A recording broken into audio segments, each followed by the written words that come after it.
లోతుకుపోయిన కళ్ళు, శుష్కించిన చెంపలు, జొన్నపీచులాంటి జుట్టుని అల్లుకున్న ఎలుక తోకలాంటి జడ, ఎండుకట్టెలాంటి కాళ్ళు చేతులు, బాణలాంటి పొట్టతో ఉన్న స్త్రీ పేరు జయ. ఆమె పూర్తి పేరు జయలక్ష్మి జయశ్రీయో తెలీదు గాని ఆమె భర్త వంశీకృష్ణ మాత్రం యశోద వాళ్ళకి జయలక్ష్మిగానే పరిచయం చేశాడు. ఇరుగు పొరుగు వాళ్ళు కూడా అలాగే పిలిచేవారు. పాచితో గారపట్టిన పళ్ళు, రోజుల తరబడి ఒకటే ప్యాంటు షర్టుతో ఆమెడ దూరంలో ఉండగానే చెమట వాసన కొట్టేవాడు వంశీకృష్ణ. అతను పళ్ళు తోమడు స్నానం చేయడు అని ఇరుగు పొరుగు వాళ్ళు చెప్పుకునేవారు.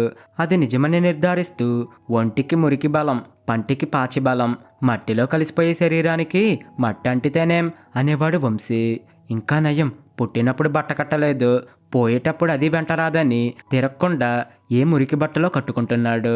అదే సంతోషమని యశోద వాళ్ళ ఆయన నవ్వుకునేవారు. వంశీ యశోద వాళ్ళ ఆయన నడిపే రైస్ మిల్లో గుమస్తాగా పనిచేసేవాడు. వాళ్ళ దగ్గర పనిచేసే వర్కర్ల కష్టసుఖాల్ని విచారిస్తూ వాళ్ళకి ఆపదలు అవసరాలు సాయం చేయడం వల్ల వాళ్ళ కుటుంబాలతో కూడా యశోదకి పరిచయం ఏర్పడింది.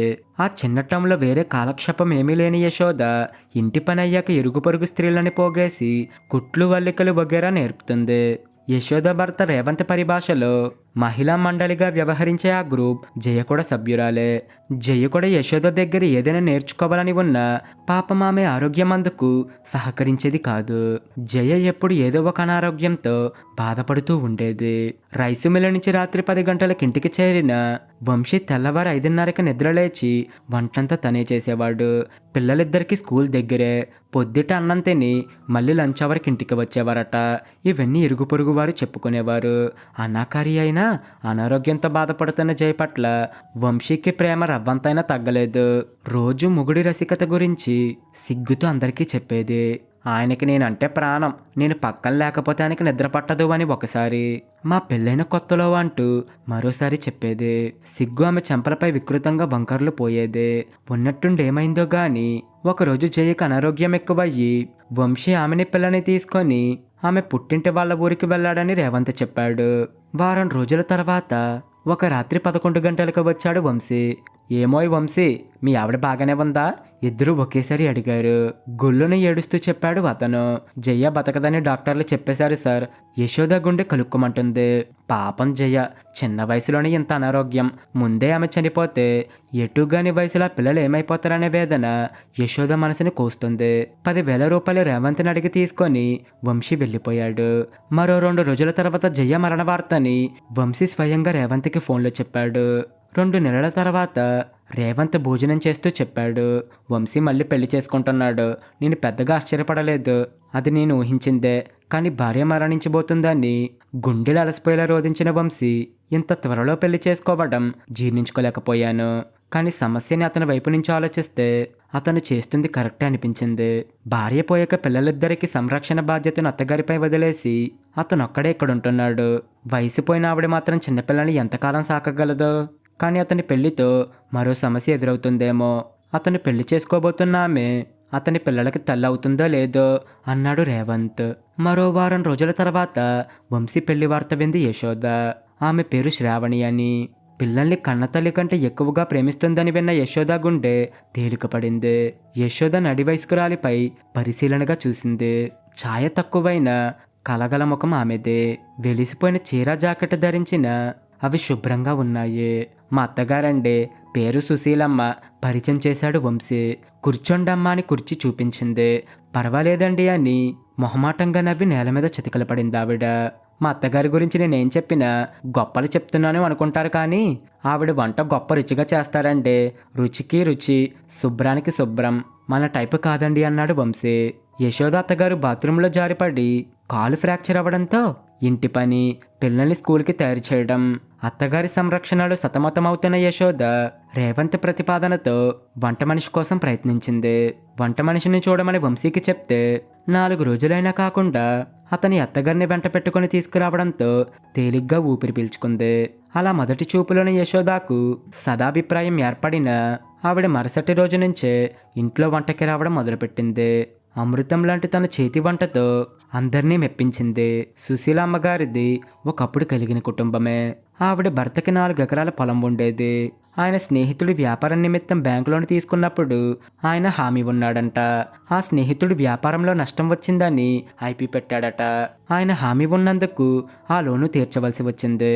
పొలం అమ్మి అప్పు తీర్చి జీవనాధారమైన పొలం పోయినందుకు బెంగతో 6 నెలలకే మరణించాడాయన. ఆయన మరణంతో ఆ సంసారం రోడ్డున పడింది.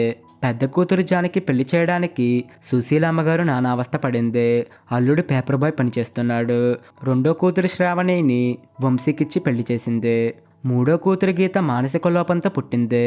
దాన్ని మానసిక లోపం అనకూడదేమో. ఒకసారి విజ్ఞతతో మాట్లాడే ఆమె మరొకప్పుడు చిన్నపిల్లల కంటే పేచీ పెడుతుంది. ఇవన్నీ సుశీలమ్మ చెబుతుంటే విన్న యశోద గుండె ద్రవించిపోయింది. మా ఆవిడ కడుపుతో ఉందండి చెప్పాడు వంశీ. అదేంటోయ్ నువ్వు ఆపరేషన్ చేయించుకోలేదు అప్పట్లో అడిగాడు రేవంత్. జైకి ఆపరేషన్ చేయించానండి.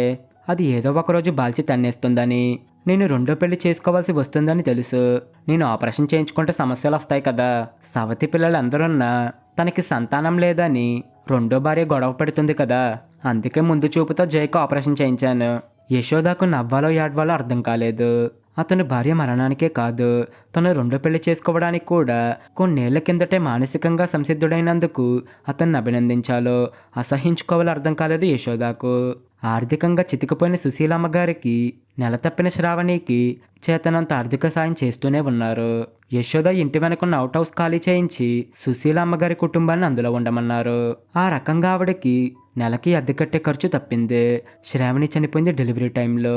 హెమరేజీ వల్ల తీవ్ర రక్తస్రావంతో ఆమె మరణించింది. సుశీల అమ్మగారి కడుపు కోతతో ఆ వీధి దద్దరిల్లిపోతుంది. ఆవిడ్ని ఓదార్చడానికి యశోద దగ్గర మాటలు లేవు. మాటలతో తీరే దుఃఖం కూడా కాదది. పురిటికందు సంరక్షణ బాధ్యత సుశీలమ్మగారిపై పడింది. వంశీ శ్రావణి పోయిన రోజు ఏడ్చిన ఏడుపు యశోద చెవుల్లో ఎప్పటికీ ప్రతిధ్వనిస్తూనే ఉంది. శ్రావణి మరణించి 1 రోజులు. సుశీలమ్మగారి ఇంట్లో వంటకొచ్చి వెళ్తుంది.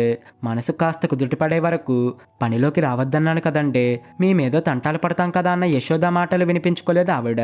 ఇంట్లో ఉంటే మరీ పిచ్చెక్కిపోతుంది అందే. 10 రోజుల తర్వాత చెప్పింది, మా అల్లుడు మళ్ళీ పెళ్లి చేసుకుంటాడంటమ్మా. నిర్గంతపోయింది యశోద. వంశీ మీద మొదటిసారిగా ఏహ్యభావం కలిగింది. 2 భార్యల్ని కాటికి సాగనంపి 3 పెళ్లికి సిద్ధపడుతున్న ఈ మనిషి ఛీ మనిషి కాదు, జంతువంటే బాగుంటుందేమో. పులి, అవును పెళ్ళాల పులి, అదే సరైన పేరు. యశోద షాక్లోంచి తేరుకోకముందే మరో షాక్ ఇచ్చింది. మా గీతను చేసుకుంటాడంటమ్మా. అవాక్కైన యశోద తేరుకొని ఎలాగో అడిగింది, ఏం ఇంకెవరు పిల్లనివ్వనన్నారు అతగాడికి? 2 పిల్లలు పోయిన వాడికి చూస్తూ చూస్తూ ఎవరు పిల్లనిస్తారమ్మా?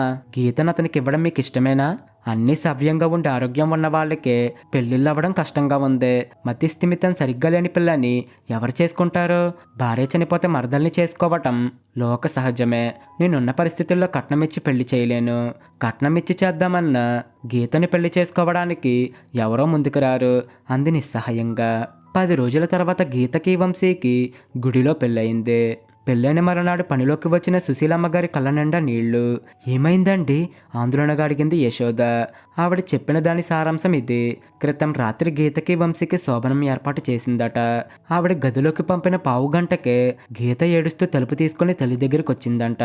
భావం మంచివాడు కాదమ్మా, నా ఒళ్ళంతా ముట్టుకున్నాడు వందట. యశోదకు వంశీపై ఉన్న అసహ్యం రెట్టింపైంది. మానసికంగా ఎదుగుదల సరిగ్గా లేని పిల్లని తానేదో ఉద్ధరిస్తానని పెళ్లి చేసుకున్నాడు సరే, ఆ పిల్లని లాలనతో ప్రేమతో తన దారికి తెచ్చుకోకుండా మొదటి రాత్రి పశువులా పిల్ల మీద పడ్డ వేడు యశోద పళ్ళు కరకరలాడుతున్నాయి. కోపాన్ని దిగమింగి అడిగింది. గీత అందుకు మానసికంగా సంసిద్ధంగా ఉందో లేదో తెలుసుకోకుండా శోభనం ఏర్పాట్లు ఎలా చేశారు? శోభనం జరిగి తీరాలని పట్టుబడ్డాడండి అతను. అసహ్యమైన కోపం ఆవిడ స్వరంలో. మీ అమ్మాయి గదిలో నుంచి బయటికి రాగానే ఇంకెందుకని అతను వెళ్ళిపోయాడా? పొద్దుట వెళ్ళాడు. వెళ్లే ముందు నా దగ్గరకొచ్చి ఛీ. ఆమె ముఖం ఎర్రబడిపోతుంది. ఏమన్నాడండి ఆ పశువు? ఆవేశంలో సంస్కారాన్ని మర్చిపోయింది యశోద. గీతను దగ్గరికి తీసుకుంటే నా చేయి విదిల్చి కొట్టి గదిలోంచి పారిపోయి వచ్చేసింది. మీరామెకి దాంపత్యం అంటే ఏంటో, భార్యాభర్తల మధ్య శారీరక బంధం ఎంత అవసరమో నచ్చ చెప్పండి. నన్ను పెళ్లి చేసుకోవడానికి ఒప్పుకుంది కదా, ఆమెకు అన్నీ తెలుసు అనుకున్నాను. లేకపోతే హాయిగా అనకాపల్లి సంబంధమే చేసుకునేవాణ్ణి చెప్పి బౌరమంది. జిగుప్సిత అసహ్యంతో యశోద మనసు ముడుచుకుపోతుంటే చిత్కరించింది. వాడు ఎంత నీచుడైనా తప్పదమ్మా. అల్లుడు గీతకి ఎలాగోలా నచ్చజెప్పి వాడితో కాపురానికి ఒప్పించాలి. నేను చచ్చిపోతే దాన్ని ఎవరు చూస్తారు అందావిడ కళ్ళు తుడుచుకుంటూ. వంశీ క్యారెక్టర్ బాగా అర్థమైంది యశోదాకి. వాడు మనిషి కాదు, జంతువు. వాడి దృష్టిలో ఆడది అవసరం కోసం నిర్దేశించబడిన మనిషి. అనారోగ్యంతో బాధపడే జైను కూడా వదలని కామాంధుడు అనుకోగానే అతని మీదనున్న ఏహ్యభావం తిరస్కారంగా మారింది. గీతకి భర్త మాట వినాలని ఎంత నచ్చజెప్పినా వినలేదట. బావ దగ్గరికి వెళ్ళనని మొండికేసిందంట. మొగుడుంటే రోజు మల్లెపూలు కొని తేవాలి, నెలకో సినిమాకి తీసుకువెళ్ళాలి. ఇట్లాంటి చండాలపు పనులు చేస్తాడని తెలిస్తే అసలు పెళ్లి చేసుకునేదాన్ని కాదు అందట. ఇవన్నీ యశోదాకి చెప్పి నా కర్మాన్ని తలకొట్టుకుని ఏడ్చింది ఆవిడ. గోరు చుట్టూ మీద రోకటి పోటులా ఆవిడ పెద్ద కూతురు జానకి భర్త యాక్సిడెంట్లో చనిపోయాడు. మొదలు నరికిన వృక్షంలా కూలబడిపోయింది ఆవిడ. రెక్కలు తెగిన పక్షుల నిస్సహాయంగా రోధిస్తున్న ఆవిడ్ని పరామర్శించడానికి యశోదాకి నోటమాట రాలేదు. నెల రోజుల తర్వాత పెరటి తోటలో వంకాయలు కోస్తున్న యశోదాకు సుశీలమ్మగారు ఎవరి మీద అరవడం విని మళ్ళీ ఏ ఉపద్రవం ముంచుకొచ్చిందో అని గాబరాగా బయటకు వెళ్ళింది. పూనకం వచ్చిన దానిలా అరుస్తుంది ఆవిడ. ఎదురుగా వంశీ ఈ పశువు గీతని ఏదో చేసి ఉంటాడు, అందుకే ఆవిడ అరుస్తుంది అనుకుంటూ అక్కడి నుంచి కదిలి వెళ్ళిపోయింది యశోద. నువ్వు మనిషివి కాదురా, పశువ్వే, ఊరకొక్కవే. నీకు వావి వరసలు లేవు, నీతి నియమాలు అసలే లేవు. భార్య అక్కగారిని, వదిన్ని, తల్లితో సమానమైన స్త్రీని పెళ్లి చేసుకుంటానంటావా? ఆవిడ మాటలు విని అప్రయత్నంగా ఆగిపోయింది యశోద. మాటలు మేరకండే, నేను ఈ ఇంటి అల్లుండి అనే విషయాన్ని మర్చిపోయి మీ ఇష్టం వచ్చినట్లు మాట్లాడుతున్నారు.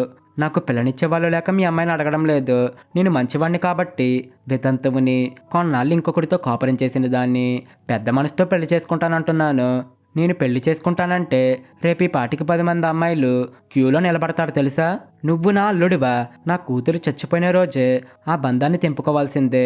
నాకు గతిలేక అమాయకురాలు నీకు ఇచ్చి పెళ్లి చేశాను చూడు, అందుకు నన్ను నేను చెప్పు తీసుకుని కొట్టుకోవాలి చిత్కరించింది ఆవిడ. గీత ఉన్నట్టుండి మెడలోని మంగళసూత్రాన్ని తీసి అతని మీదకి విసిరేసింది. ఇప్పుడు నువ్వు నా మొగుడివి కాదు, ఈ ఇంటల్లుడివి కాదు, బయటికి పో, నాకు ఈ జన్మలో కనిపించకు. యశోద ఊహించలేదు గీత అలా చేయగలదని, అలా మాట్లాడగలదని. భుజం తట్టాలనిపించింది యశోదాకి. కావాలంటే నీ కొడుకుని తీసుకెళ్లి నువ్వే పెంచుకో, వాడు ఎక్కడే ఉంటే వాడి కోసం మళ్ళీ మళ్ళీ వస్తూనే ఉంటావు. సుశీలమ్మగారి పసివాడిని అందించబోయింది. నెల తిరగకుండా పెళ్లి చేసుకొని గంపెడి మంది పిల్లల్ని కంటాను, నాకెందుకు ఈ బాధరాబంది? అయినా పెళ్ళవగానే నెలల పిల్లాన్ని పెంచడానికి ఏ అమ్మాయి ఇష్టపడుతుంది? మీ మనవణ్ణి మీరే పెంచుకోండి అని బయటకొచ్చిన వంశీ గడప యువతలో నిలబడిన యశోదాని చూసి ఏమాత్రం సిగ్గుపడకుండా ఫిర్యాదు చేస్తున్నట్లు అన్నాడు. చూశారా అమ్మగారు, మంచికి పోతే చెడు ఎదురైనట్టుంది. వితంతువైనా పర్వాలేదు, జానకిని పెళ్లి చేసుకొని ఆ కుటుంబానికి పెద్ద దిక్కుగా ఉందామంటే ఆవిడ ఎంత ఫోజు కొడుతుంది అని. ఇంకా ఏదో చెప్పబోతున్న వంశీని ఆగ్రహంతో చూస్తూ కోపం తిరస్కారాలు మిళితమైన స్వరంతో ఛీ అంది యశోద. ఇది ఫ్రెండ్స్ ఈరోజు కథ. మీకు కనుక కథ నచ్చితే లైక్ చేయండి, షేర్ చేయండి. ఇలాంటి మరిన్ని కథల కోసం మా ఛానల్ని ఇప్పుడు సబ్స్క్రైబ్ చేసుకోండి. Thank you friends.